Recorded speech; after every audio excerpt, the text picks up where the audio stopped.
I don't have anything for you. Been raining a bit, and maybe I was kind of productive in the morning. What did I do?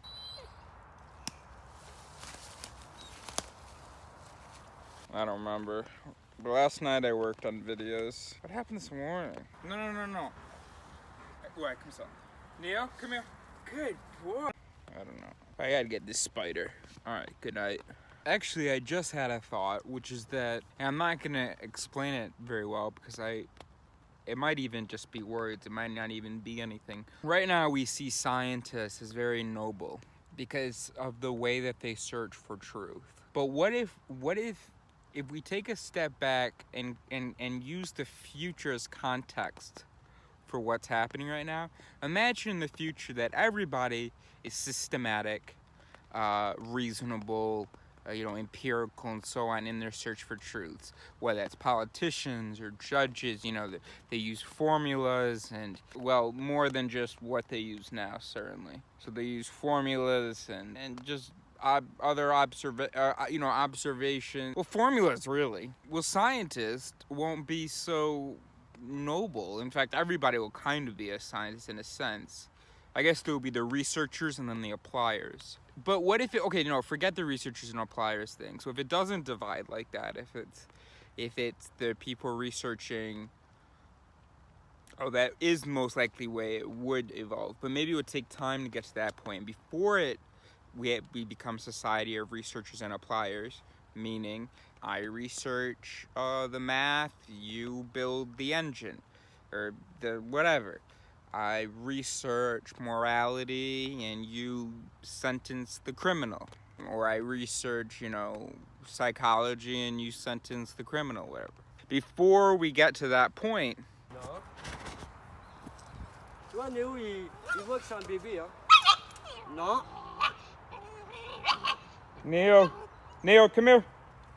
Neo, come here. Oh boy, I didn't expect it to be this confusing.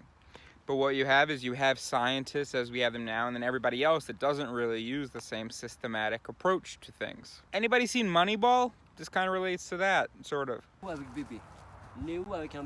Neo, come here. I see. Then once you have a world where everybody is using scientific sort of principles and thinking and approaching, just meaning, asking questions, looking at data, trying to draw conclusions, comparing those conclusions to other things. When everybody's using that, the chemists, will they be noble? Or will it be like, you're a chemist. You could get your answer at the end of, a long day. You just let, if it turns pink, then blah, blah, you have your answer. Good boy, gentle. Your quest is for the most immediately observable truths. Whereas me, I'm a law researcher. Or, we could have theater researchers and theater appliers, right? So a theater researcher would be someone, they learn acting they develop acting techniques.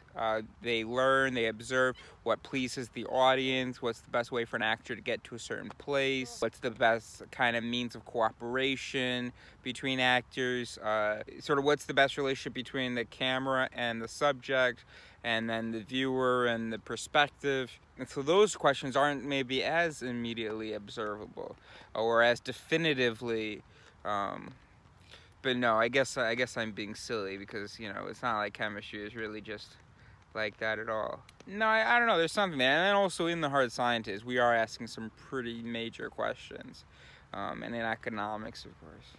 All right, well, I'll leave it there. That's good. That's a good video. Maybe that's nothing, though. Oh, and I forgot to mention, it's 2:17 a.m. And I forgot to mention that Alex came by with Yris,